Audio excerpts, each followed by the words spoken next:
दोस्तों, blood take के बहुत ही ज्यादा खौफनाक एपिसोड में आप सभी लोगों का बहुत बहुत स्वागत है। दोस्तों, आज के इस एपिसोड में हम लोग आप लोगों के सामने लेकर आ गए ऐसे 5 कॉलेजेस या फिर यूनिवर्सिटीज कह लो जो अपने आप में बहुत ही ज्यादा डरावने या हॉन्टेड है, जहां पर भूत के किस्से तो फेमस है, साथ ही साथ वो कॉलेजेस नॉर्मली चल भी रहे हैं। हाँ। वहां पे लोग पढ़ाई करने आते भी हैं। हाँ। तो ये वीडियो बहुत ज्यादा इंटरेस्टिंग हो सकता है उन लोगों के लिए भी। हाँ, तो ये वीडियो बहुत ज्यादा इंटरेस्टिंग हो सकता है उन लोगों के लिए जो लोग अभी नए नए कॉलेज में जाने वाले, एडमिशन लेने वाले। 12th का तो खत्म ही हो गया ना सब कुछ सीन। तो अभी आप लोगों को अगर भूतों में इंटरेस्ट है भाई, तो मैं तो यही कहूंगा कि कोशिश करो कि इन कॉलेजेस में एडमिशन ले लो, लेकिन घर वालों से जिद नहीं करना, पॉसिबल हो तभी। हाँ, और जो पहले से पढ़ रहे होंगे वो जिनको नहीं पता होगा या तो पता चलेगा तब उनके ऊपर क्या बीतने वाला है। वैसे पता ही होगा क्योंकि ये बहुत ज्यादा फेमस है। हाँ। खैर, सबसे पहले नंबर में आता है पुणे यूनिवर्सिटी। पुणे यूनिवर्सिटी का एक कॉलेज जो कि बहुत पुराना है। हाँ। और यहाँ पर बहुत सारे पेड़ पौधे लगे हुए हैं, इसलिए इसको देखने में ही ना कुछ अलग सा ही फील आता है इस कैंपस को। माना जाता है कि यहाँ पर एलाइस रिचमैन नाम का कोई आदमी होगा, उसकी ग्रेवयार्ड है इस कॉलेज में, उसकी कब्र है। माना जाता है कि ये साउथ ऑस्ट्रेलिया में पैदा हुआ था ये आदमी 1856 में, 13 नवंबर 1856 में। लेकिन 1886 में, यानी सिर्फ 30 साल की उम्र में इसकी कॉलरा से डेथ हो गई थी। हैजा की बीमारी जो फैली हुई थी उस जमाने में 1820 में फैली थी ये बीमारी, शायद 1820 में ही आई थी। हाँ, पहली बार आई थी। तो उसकी वजह से मौत हो गई थी, तो इस कैंपस में ही उसकी ग्रेवयार्ड बना दी गई थी। बहुत सारे लोग ये मानते हैं कि वो जो उसकी मौत हुई थी ना, उसने सुसाइड किया था, मतलब अपनी बीमारी से परेशान हो गया था और उसने सुसाइड किया था। और बहुत सारे लोग ये भी कहते हैं कि घुड़सवारी करते करते वो बेहोश हो गया था और गिर के वो मर गया था घुड़सवारी करते करते। तो इसकी मौत का असली कारण तो आज तक सामने नहीं आया है, लेकिन बहुत सारे लोग ये दावा करते हैं कि उन्होंने उसकी आत्मा को यहाँ पर देखे कई बार चलते फिरते घूमते फिरते। हो सकता है उसकी नॉर्मल डेथ नहीं होगी, घोड़े से गिर के मरा होगा या सुसाइड किया होगा, इसलिए उसकी आत्मा भटक रही होगी। क्योंकि लोग नॉर्मल बीमारी से मरते तो उनकी आत्मा नहीं भटकती। बहुत लोग पूछ भी रहे थे कि जो कोरोना से जिनकी डेथ हो रही है क्या उनकी आत्मा भी भटकेगी? नहीं, क्योंकि वो नॉर्मल मौत है। एक बीमारी होती है, बीमारी से मरने वाला इंसान नॉर्मल मौत थी, क्योंकि उसकी लाइफ में वो है, उसको लिखा है कि वो उस बीमारी से ही मरेगा। फिर कैसे वो हो सकता है भूत? वो नहीं बन सकता। और मैं एक चीज गलत बोल दिया, ये जो आत्मा है ये औरत थी, मतलब ये आदमी नहीं था। हाँ। एलाइस औरत का नाम होगा। तुमने आदमी ना दिया औरत का। तो ये लड़की की आत्मा को देखा गया कई बार, और जो लोग उसकी फोटो को जानते हैं वो कैसे दिखती है वो जानते हैं, वो समझ गए कि ये वही है। होलिया में तो उसकी वैसी रहती होगी। हाँ। पहचान जाते होंगे लोग देखने के बाद, क्योंकि वो सबसे अलग दिखती होगी, क्योंकि वो फॉरेनर थी ना, इसलिए। हाँ। सेकंड नंबर में आता है राम नारायण रुइया कॉलेज। ये क्या मुंबई में है? ऐसा लग रहा है मुझे। हाँ, ये मुंबई का ही एक कॉलेज है। देखिए, जो हम आपको बता रहे हैं हम लोगों ने भी पहले नहीं पढ़े थे, हम लोग बस इन्फॉर्मेशन निकाल के रखते हैं और आप लोगों के सामने ही पढ़ते हैं, ताकि साथ में एक्सप्रेशन हम लोग दें और रिएक्शन हमारा साथ में रहे। तो खैर, मुंबई का ये कॉलेज राम नारायण रुइया कॉलेज, ये एक ऐसा इंस्टीट्यूशन है जहां पर आए दिन सुपरनेचुरल एक्टिविटीज होती रहती है। आए दिन यार, काश ऐसा मेरा कॉलेज होता। ओहो, मजा तुमको। हाँ। और मैं कॉलेज जाना बंद कर दी होती। तो बहुत सारे स्टूडेंट्स जो हैं यहाँ पर ये दावा करते हैं कि भूत प्रेत की आवाज उनको सुनाई देती है। कुछ अलग एक्टिविटी होती है, कुछ अलग आवाज आती है उनको कई बार एक ही दिन में 100 से अलग आवाजें ज्यादा सुनाई देती, मतलब 100 से ज्यादा आवाजें सुनाई देती है। ऐसा लगता है कोई अलग अलग है जो पुकारता है, यहाँ पे घूमता, कुछ बोलता है, खुसफुसाता होगा, हंसता होगा, रोता होगा। जहाँ पे कोई नहीं है वहां से भी कुछ ना कुछ आवाज आती होगी। जो लेडीज कॉमन रूम है इस कॉलेज का, वो तो खास फेमस है, और जो मिनी ऑडिटोरियम है वो तो और भी ज्यादा। यहाँ पे मतलब लिटरली ऐसा लगता है कि किसी ना किसी की प्रेजेंस है ना होते हुए भी। तो बहुत ज्यादा डरावना होता होगा कि मतलब अगर रेस्ट रूम में आप जा रहे हो या फिर ऑडिटोरियम में जा रहे हो किसी काम से, और ऑडिटोरियम में जाना सचमुच में डरावना लगता था। जब मैं स्कूल में पढ़ाई करता था अपने नागपुर में, तो वहां का जब ऑडिटोरियम में जाता था तो अक्सर नॉर्मल टाइम में ऑडिटोरियम बंद रहता था, और किसी काम से अगर मैं जाता था तो पूरा अंधेरा रहता था और आवाज वहां पे गूंजती है। हाँ, तो किसी काम से अगर जाना रहता था ना तो बहुत घबराहट होती थी। तो वो मुझे याद आ गया, वो वाला अपना एक्सपीरियंस, बहुत डरावना होता। पता चले वहाँ पे कुछ अलग आवाज आती होगी, क्योंकि आवाज गूंजती है और अलग चीजें। और वॉशरूम का तो मतलब अलग ही किस्सा है। वॉशरूम में तो देखा है तो आत्माएं मिल ही जाती हैं। तो हो सकता है वहाँ का वॉशरूम हॉन्टेड होगा। मे बी पॉसिबल है। थर्ड नंबर में आता है कोलकाता का विमेंस कॉलेज।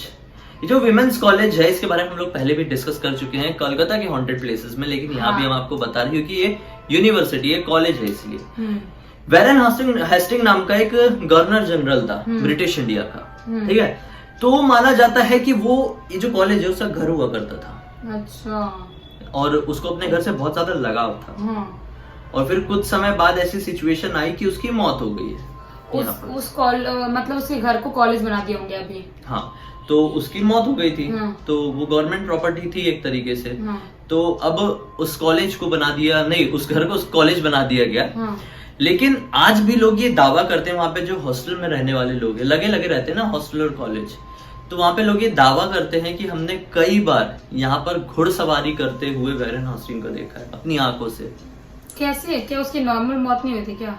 नॉर्मल हुई होगी, लेकिन अगर किसी को एक चीज से लगाव हो जाता है, हाँ, आखिरी दम तक उसको आखिरी चाहत होती है कि नहीं यार ये मुझे चाहिए था, या किसी इंसान से हो, किसी चीज से हो, या आपको कोई सपना हो जो आप बहुत पूरा करना चाहते, दिन रात उसके लिए बहुत मेहनत कर रहे हो और आपका वो सपना पूरा भी नहीं हुआ, उससे पहले आपकी डेथ हो गई, तो आपको मुक्ति नहीं मिलने वाली। हाँ, एक चीज यहाँ पे मैं देख पा रहा हूँ कि जो हेस्टिंग थी उसकी मौत क्यों हुई थी पता है? कि उसके ऊपर घूसखोरी का चार्ज लगा दिया गया था कि वो रिश्वत वगैरह ले रहा है, जिसकी वजह से उसको बहुत डिप्रेशन हो गया था। तो हो सकता है फिर उसने सुसाइड कर लिया हो, क्या पता नहीं, लेकिन डिप्रेशन में रहने की वजह से वो खुश नहीं था ना अपनी जिंदगी से, या तो वो शायद अपनी इनोसेंस प्रूव करना चाह रहा था और वो प्रूव नहीं कर पाया और उसकी मौत हो गई। तो एक मन की जो चाह है वो अटक के रह गई और इस वजह से वो इस दुनिया में अटक गई। उसको लग रहा हो काश मैं मतलब बता पाता कि मैं निर्दोष हूँ, या शायद मैं दिखा पाता कि मैंने कुछ नहीं किया। वो उसके मन में एक बात होगी, और जहाँ पे रहता है उससे भी बहुत प्यार था, शायद उसको ऐसा लगता है वो मेरे से छीन लेंगे, जहाँ मैं रहता हूँ घर छीन लेंगे, क्योंकि वो गवर्नमेंट प्रॉपर्टी है देखा जाए तो वो अगर आप घूसखोरी में पकड़े गए तो फिर आपको भगा भी सकते हैं वहाँ से। सही बात है। तो इसलिए हो सकता है कि उसकी डेथ के बाद भी वो अभी भी भटक रहा है वहाँ पे, पॉसिबल। और फिर अगले नंबर पे आता है SNDT गर्ल्स कॉलेज, जो कि मुंबई का ही है। SNDT गर्ल्स कॉलेज में बहुत सारे लोग ये दावा करते हैं कि वहां के आसपास से भी गुजरो, या फिर वहां का वॉचमैन होता होगा, वो भी ये बताता है कई बार कि रात के 2 बजे के आसपास फीमेल वॉइस सुनाई देती है इसके अंदर से।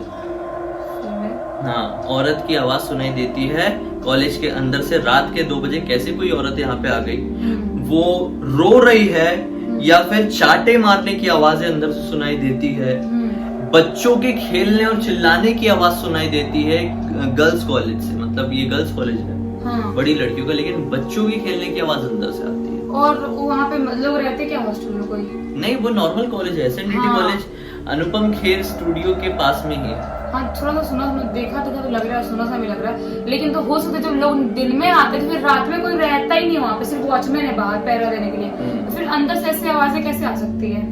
वही तो, कैसे पॉसिबल है कि आवाजें क्यों आती है, कैसे आती है? जब कभी भी ये वॉचमैन पता करने गए हैं ना वहाँ पे, तो उन्हें कोई भी नहीं दिखाई दिया है, बल्कि किसी ना किसी की प्रेजेंस फील हुई है कि यहाँ पे कोई है, लेकिन दिखाई कोई नहीं थी। मतलब कुछ ना कुछ ऐसा उनको सबूत मिल गया होगा। हाँ। कुछ ना कुछ ऐसा देख नहीं, ऐसा फीलिंग होती है ना, जैसे पीछे से कोई निकल के गया, पलट के देखे तो कोई नहीं था, या कुछ ऐसा हवा का एक झोंका आता है। हाँ। आपको कुछ खुशफुसाने की, या आपको लगेगा आपकी बॉडी सिहर जाती है, अगर आपके अंदर से कुछ पास करता है, एंटर करता है, तो भी आपकी बॉडी ऐसा लगेगा कि कोई हवा पास किया मेरे अंदर। सही बात है। तो कैसे पता चलता होगा? पॉसिबल है, ऐसी तो हमें एक्सपीरियंस होता है। और कभी भी किसी चीज की प्रेजेंस होती है ना हमारे इर्द गिर्द, तो हमारा जो पूरा बॉडी है ना अचानक से ऐसा कांप जाता है, नीचे पैर से लेकर सर तक हम ऐसा कांप जाते हैं अचानक से, हमें समझ में नहीं आता हम कांपे क्यों। कभी कभी नोटिस करना, आप लेटे हो या बैठे हो, और अचानक से आपकी बॉडी ऐसे वाइब्रेट हो जाती है पूरी। सोचो वो टाइम पे कुछ ना कुछ कुछ ना कुछ एंटिटी है आपके आसपास जिसे आप देख नहीं पा रहे, ऐसा तभी होता है। खैर, आखिरी नंबर में पहुंचते हैं, जो कि सेंट बेडेस कॉलेज शिमला में। यहाँ पर बहुत सारी लड़कियों ने ये बोला है, मतलब ये दावा ठोक के बोला है कि हमें ना मिस्टीरियस आवाजें यहाँ से सुनाई देती है। इस कॉलेज का जो डाइनिंग एरिया है, मतलब ये हॉस्टल होगा शायद यहाँ पे, इस हॉस्टल का जो डाइनिंग एरिया है, यहाँ से आधी रात के समय में मिस्टीरियस आवाजें सुनाई देती है, अलग टाइप की आवाजें, अजीब सी, अजीब और गरीब आवाजें। बहुत सारे स्टूडेंट्स को ये फील होता है कि यहाँ पर एक नहीं, एक से ज्यादा आत्माएं हैं। यहाँ पर उनको ऐसा लगता है कि प्रोफेसर्स की आत्माएं हैं, नन्स की आत्माएं, जो नन होते हैं कॉलेज की, क्योंकि ये क्रिश्चियन कॉलेज है। तो और वो अक्सर अपने जो फुल गाउन वाला गेटअप होता है ना, उसमें भटकते हुए उनको देखा गया है बहुत सारे स्टूडेंट्स के ये तो द्वारा। नन जैसा हो गया जो अपन ने देखे थे। कितना डरावना होता होगा, ला यूरोना या फिर नन जैसा।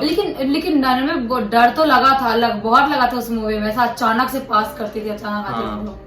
लोग बोलते हैं कि कान में अचानक से कोई आता है और फुसफुसाता है और गायब हो जाता है, मतलब हवा का झोंका कान में कुछ बोल के गया, ऐसा लगता है वहां पे। या तो फिर तो मैं तो कभी वहां पढ़ भी रहे हो तो मैं भाग जाती हूँ वहां से, मैं नहीं रहती वहां पे। नहीं, लेकिन मैं रहना चाहता। ये मैटर नहीं करता कि वहां पे कुछ भूत है या नहीं, मैटर ये करता है कि वहां का एक्सपीरियंस बहुत अलग होता है। नहीं, एक्सपीरियंस क्या करना है यार, डरने के बाद तो 10 दिन तक नींद ना, 1 मिनट नींद ना, फिर क्या एक्सपीरियंस करना। मैं वैसे तो पढ़ी, जब रात में नींद ना आए, आपको आप ढंग से खा नहीं पा रहे हो, पढ़ नहीं पा रहे हो, आपको रोज डर लग रहा है, फिर कैसे पढ़ सकते हो? वैसे अगर कॉलेज हॉस्टल की बात करें तो एमिली रोज, एनालीज मिशेल जिसका असली नाम था, वो भी अपने कॉलेज हॉस्टल से ही पकड़ में आई थी शैतानों की, याद है कि नहीं स्टोरी? हाँ। यार मूवी देखने की इच्छा होने लगी वाली, हॉरर वाली, और एमिली रोज की वही वापस देख ले। हाँ, क्योंकि वही एक अकेली मूवी है ऐसी, हाँ। जो मुझे ऐसा लगा कि नहीं ये होती है हाँ, उसमें बहुत मजा आया था। और जो मूवी देख रहा, जो उसकी आवाज सुने थे ना, ओरिजिनल हेडफोन लगा के, बाप रे बहुत डरावना था, जो रियल आवाज थी। और उस समय तो शायद छोटे लैपटॉप में देखे थे ना, पर टीवी में, बड़ी टीवी में नहीं देखे थे शायद। टीवी में देखे थे, लैपटॉप में देखे थे। तो हम तो प्लानिंग कर लिए हैं आज की सेटअप की, आज हम लोग देखने वाले बहुत ही ज्यादा डरावनी फिल्म। अगर आप लोगों का प्लान बन रहा है तो आप लोग जरूर इस फिल्म को देखो, Amazon प्राइम में आप लोगों को मिल जाएगी, हिंदी इंग्लिश दोनों में। तो आप लोग भी एक्सपीरियंस लो, मजा उठाओ, आज भी हम भी उठाने ही वाले हैं। और अब तक इस वीडियो को देख लिए तो इस वीडियो को लाइक जरूर करना, हमें पहली बार देखना है चैनल को सब्सक्राइब करके बेल आइकन दबा के और के ऑप्शन में क्लिक करना। इंस्टा लिंक इस वीडियो के डिस्क्रिप्शन बॉक्स में क्लिक करके डायरेक्टली वहां पर पहुंच जाना। चलिए कल फिर से मिलते हैं, तब तक के लिए बहुत बहुत धन्यवाद। आपका दिन शुभ हो।